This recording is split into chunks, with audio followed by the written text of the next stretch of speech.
the only way to really get ahead of some of this stuff is to just be more proactive. Hello, and welcome to Episode 6, Season 2 of your Cyber Threat Intelligence podcast. Whether you're a seasoned CTI expert, a cybersecurity professional, or simply curious about the digital battlefield, our expert guests and host will break down complex topics into actionable insights. On this episode of Season 2, our host Pedro Kertzman will chat with Will Thomas, known across the CTI community as BushidoToken. Will is a senior threat intelligence advisor, SANS FOR 589 co-author and instructor, and co-founder of Curated Intelligence. He holds a bachelor with honors in computer and information security, has contributed to the MITRE attack framework, and is the creator of the Ransomware Tool Matrix, the Ransomware Vulnerability Matrix, and the Russian APT Tool Matrix. Over to you, Pedro. Will, thank you so much for joining the show. I'm really happy to have you here. Thank you very much, Pedro. It's nice to meet you, and thanks for having me on. Man, it's my pleasure. I took note here because I have to remember them all. You built Ransomware Tool Matrix, Vulnerability Matrix, Breach Report Collection, and then also the Threat Actor Profiling Guide and the Curated Intel Exchange. That's a lot for like a single person. Few questions around those. First, do you ever sleep? That's the most important one.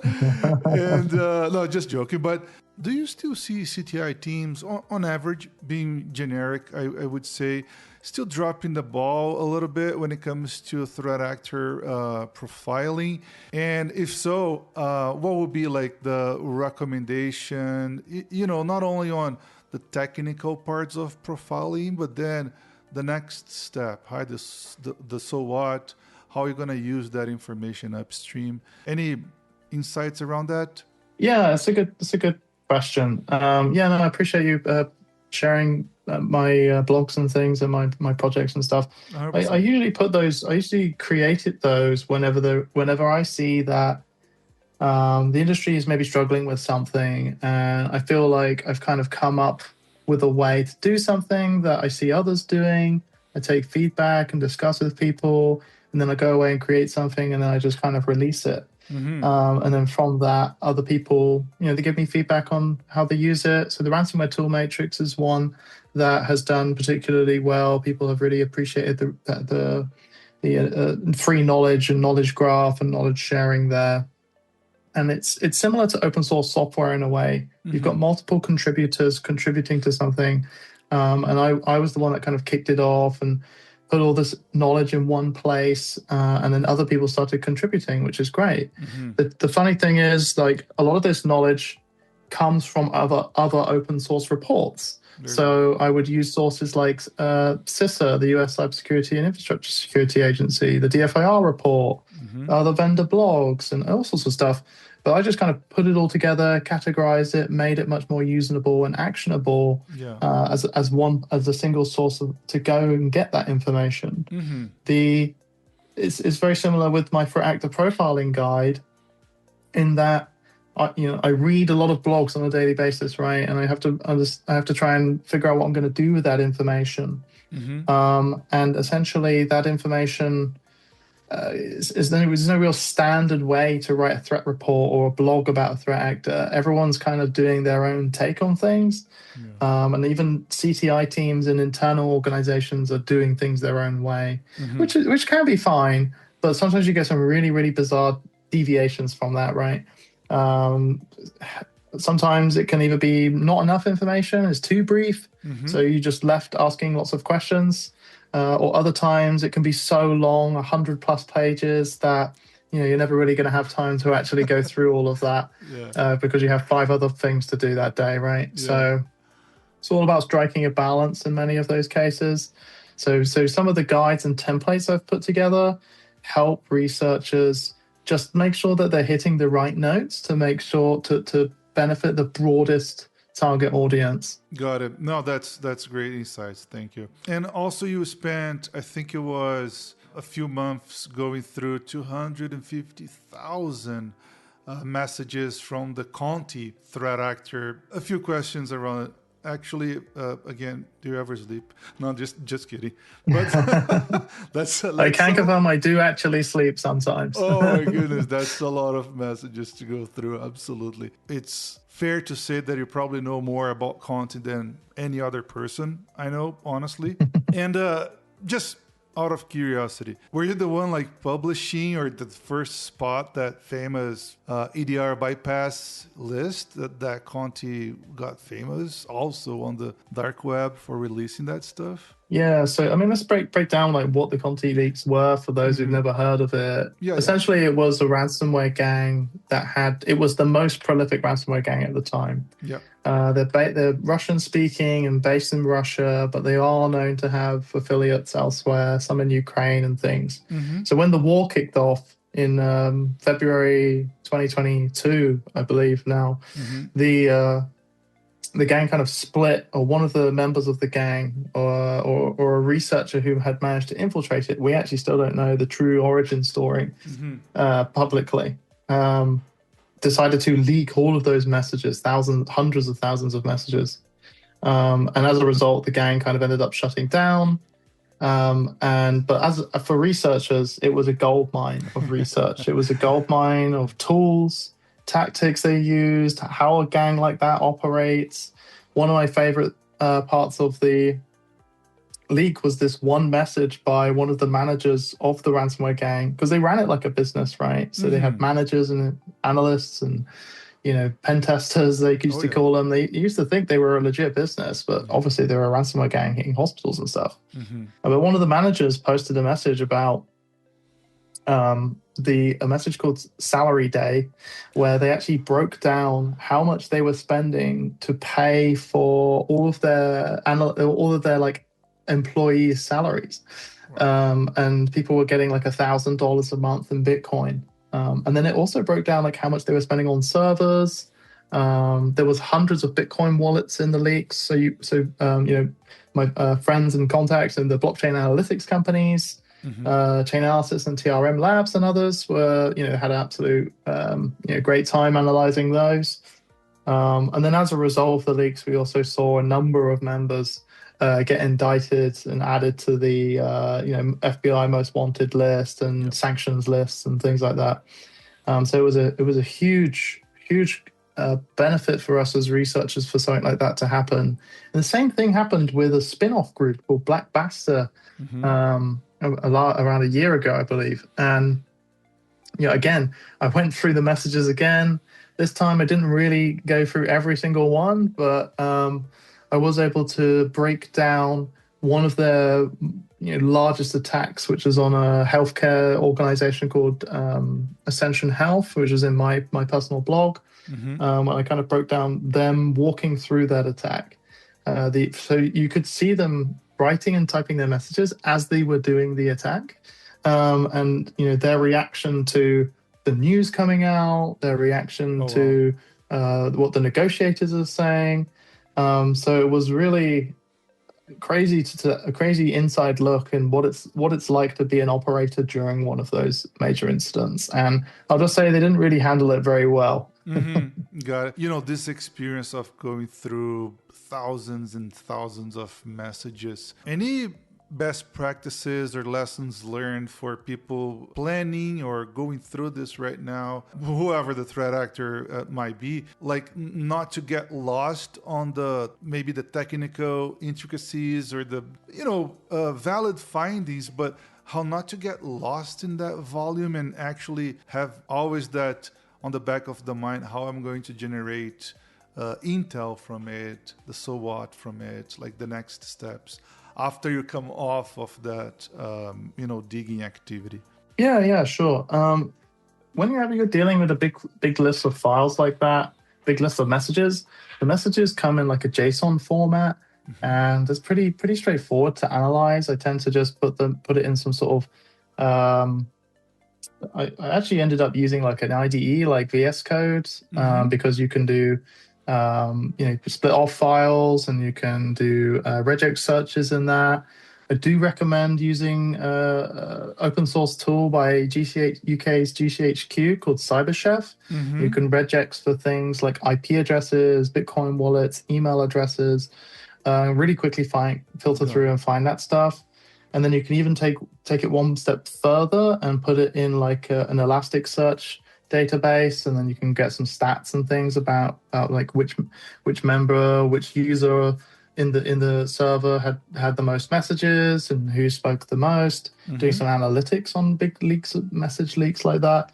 There's a number of approaches you can take, but it's all about data analytics, really, at the end of the day, as well as being able to manually review that stuff. Got it. Keyword searching, things like tool names, things like CVEs, all that sort of stuff. That's awesome. So treat it more like a database than actually as messages, individual messages. That's make absolutely sense.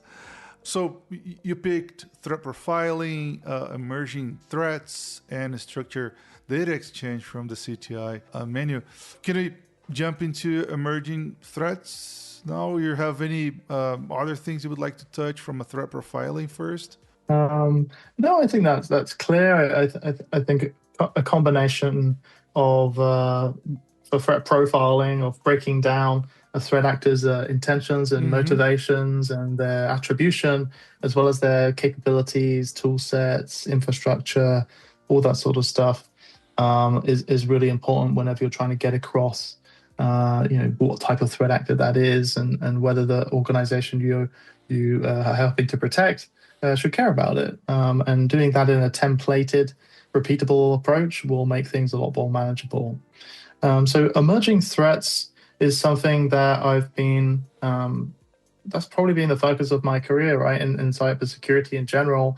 I've been working in CTI and threat hunting coming up to 7 years now. And when I was at my first company, I was at a UK CTI vendor, and helped build the threat actor database there. So we're already on a daily basis, we are updating a threat actor database with like the newest, latest threat actors that were mentioned by the rest of the industry or governments or whoever. And that was always a fun and interesting job, because sometimes some new information comes out about a threat actor that has already been active for like 5-10 years. But then other times it's a brand new one that is getting loads of headlines, and then eventually enough information comes out that allows you to tie it back to a known threat actor.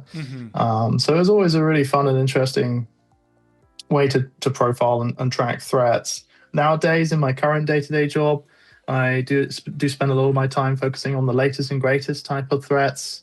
So for me, it's like things like the Chinese cyber espionage campaigns targeting telcos and things, using operational relay box networks, orb networks. North Korean IT workers is a big one as well. Oh, yeah. So at Team Camry, we have access to a lot of NetFlow traffic, so we can track the communications by these types of threat actors and monitor what they're doing and who they're targeting. And then also, I have been doing some research into more specific cybercrime trends. So I've seen a lot of the usage of AI-enabled tools. So things like Claude and DeepSeek and MCP servers and jailbroken stuff. I'm seeing a lot more cyber criminals using that to automate attacks and build up their, what they have access to by scanning and exploiting things on the internet. Yeah, no, that's a great point. I think you have ongoing research on cyber strike AI, isn't it? That's right. Yeah, that's like a really good one. Absolutely, we can put a link on the description of the episode so people can check in more details. And you were talking about your background with threat actor profiling. Just to link here, I think if we ever doing that internally, if anybody's doing that in-house, treating all that work as not like a document, but more like a living organism, because those guys change, right? Yeah. Like Conti got quote unquote busted, but those guys are around unless they are arrested. They are around. They will shift and they will carry their favorite tool set techniques and so on. So you kind of need to reorganize or reshift stuff if you're doing that in-house again. It's important to keep that in mind. A little bit mixing like threat actor profiling and emerging threats. I remember you published also like the noise that some activist groups were creating on the Middle East. Have you ever tried to put together or thought about if like all activist groups were created equal, if all of them in certain regions, you name it, are like mostly noisy, or some of them are more serious about their claims or more skilled to actually go and do something else other than the noise? Any insights around that? Yeah, I think activism is kind of like there's like a sliding scale of the seriousness of a activist group. Yeah, I love some that. Some of them are just noise making, don't really have an impact on anything. Maybe they have a Telegram channel where they claim they do stuff, or a Twitter account where they post that they're going to attack something. So like the Handala hack team, which has been linked to Iran, is very active on social media, but half the time I'm not sure really how effective their attacks have actually been. It's nothing really ultra severe so far. It just seems to be a lot of noise. And then from Russia, we also see a hacktivist group called DDoSia, or linked to No Name 05716.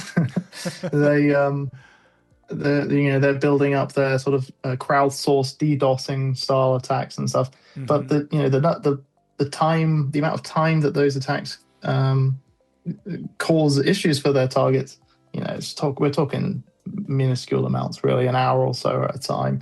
It could be a problem for e-commerce or certain sectors and stuff, but most of the time it's barely a blip on the radar. And then other times you actually see very severe activism related stuff. One of the threat groups, one of the hacktivist groups that I've tracked in the past is a group called the Belarusian Cyber Partisans. These are sort of Belarusian dissidents who some of them are living around in other parts of Europe or even the US. And they have been launching destructive attacks against the Belarusian government in protest to the regime. So I would say they're more at the higher end of the severity of activist groups. The interesting thing about activist groups is that sometimes they're usually just a front for a nation state launching their own campaigns. There's not many that are truly some sort of non-profit group or some ideologue lone wolf or something. Usually they are just some sort of front for a nation state. I think probably more often than not, to be honest. The years back, we probably had some famous activists like Phineas Fisher, or there's another one in South America called Guacamaya.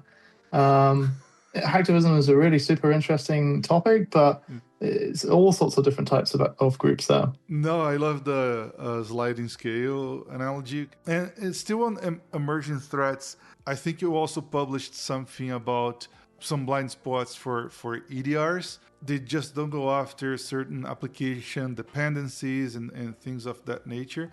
The other applications that are supposed to go through dependencies on applications, they're not like really security products. I think that was kind of one of your predictions for the year. Have you seen like things going down this path, like more exploits coming from threat actors using this type of blind security spot? Yeah, definitely. EDR has been a big challenge for threat actors, and they've had to evolve, right? No longer can they just land on an endpoint and via phishing or something like that. Those types of attacks are no longer seen as advanced in any way. Everyone has email gateways and everyone has EDR these days.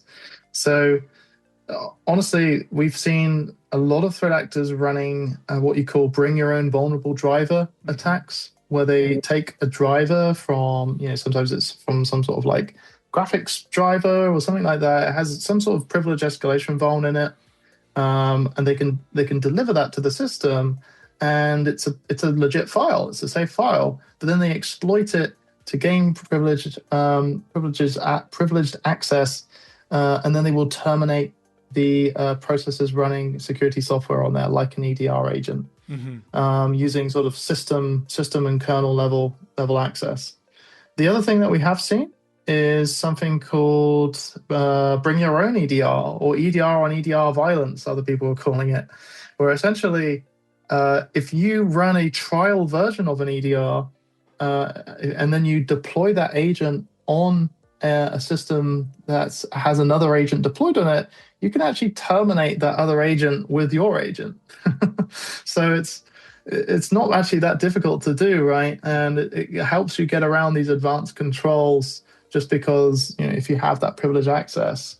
But yeah, to be able to do that, you do have to have some sort of foothold on the system first. So it's not an immediate bypass for EDRs, right? It's something that a threat actor does in a more later stage of the attack, but that's one way that they've been getting around it. Another way that we've seen threat actors getting around EDRs and antivirus is using remote monitoring and management tools, things like TeamViewer and AnyDesk and stuff. These tools are used by a whole host of threat actors. We mentioned my ransomware tool matrix. There's probably about 20 plus threat actors using AnyDesk, according to the matrix and the data. So if you see that on an endpoint, the threat actor is not necessarily going to be detected because it's a legit tool, but it can be used maliciously. So we've seen quite a interesting trend towards getting around these systems. In other times, we've seen threat actors, just trying to avoid running malware and things. In any case, they have been going down the route of using legit tools, gaining elevated privileges by using stolen credentials, and then just pivoting throughout an environment that way. Scattered spider type threat actors from the COM, shiny hunters, groups like that, and adversaries like that are doing a lot of social engineering to trick someone into giving them a credential, giving them a token, or running something on their behalf by calling them up and pretending to be IT support, or some other technique that they can use, such as SIM swapping, to take over accounts. And then once they've got that sort of corporate level identity compromised, they can log in to things like Microsoft Teams, they can log into things like Slack, they can then authenticate to SSO applications like Okta and stuff, and then they can authenticate to whatever else that single sign-on has access to. And then they can find other credentials, they can find other files, they can pivot into ESXi hypervisors and stuff. And once they're on there, then they launch the ransomware, right? Or then they download some data. So EDR is not really necessarily going to help you with some of that stuff because it's all at the sort of identity level.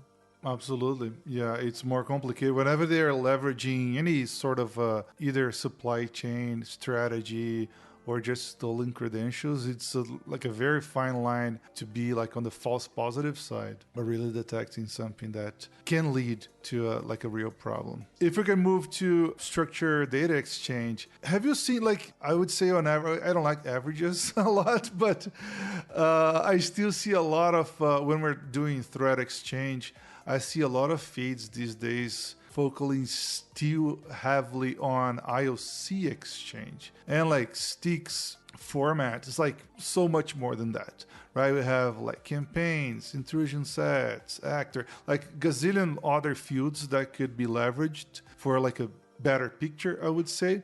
Is it a sticks problem, a quote unquote technical exchange problem? Is it the best format? Or is it just companies are not being as diligent to fill up the information required to have good, complete information, right, flowing through taxi servers? Where you see how can we improve that? And first, of course, if you agree, we're still heavily focused on IOCs, and if so, could we improve from there? Yeah, I would say I am getting a lot more interested in the topic of threat intelligence exchange with my job at Team Camry. So my job as an advisor is to help people leverage our data. And since I joined Team Camry last year in April, and ever since then I've been working with our customers and talking to prospects as well. And it's really, really fascinating to learn about what setups do they have? And a lot of the time, a lot of big companies will have a threat intelligence platform, but it won't be fully operationalized, right? They may have it turned on. They may have 1 or 2 feeds coming in, but then the tip may not actually even be hooked up to their SIEM or something like that, or hooked up to their EDR. It's just kind of sitting there, not doing anything. And it's pulling in IOCs that are like that was just mentioned on a blog somewhere. You don't know when that IOC was actually malicious still. Wow. And it's a kind of just going to be a false positive generating machine. 100%. So essentially, I've been getting a lot of interest. I've been getting really interested into this topic, and I guess the number one thing people who are thinking about running a threat intelligence platform, or thinking about overhauling their program around threat intelligence platforms and stuff, there's 2 things I've seen. So there's number one, I've seen people ingesting feeds. So it has to be, this is why the sticks format is important, because it's a standardized format that you can use across all sorts of tools. So for us as a CTI provider, it's super useful, because then we don't have to go and build a custom integrator for every single SIEM and SOAR and whatever else, and every tip out there. Everyone is all working on the same level. Those systems may have some sort of custom field mapper and parser and stuff, but ultimately you have to use that sticks taxi format. So I would say it is important. It's actually what's more important is the quality of the data, and how refreshed that data is. So for us, for Team Cymru, we are scanning the internet on a daily basis. We're collecting NetFlow logs on a daily basis, and we're enriching those logs with our analytical research fingerprints and algorithms. So we're tagging things as malicious, as suspicious, based on either the NetFlow behavior or the attributes of the IP address.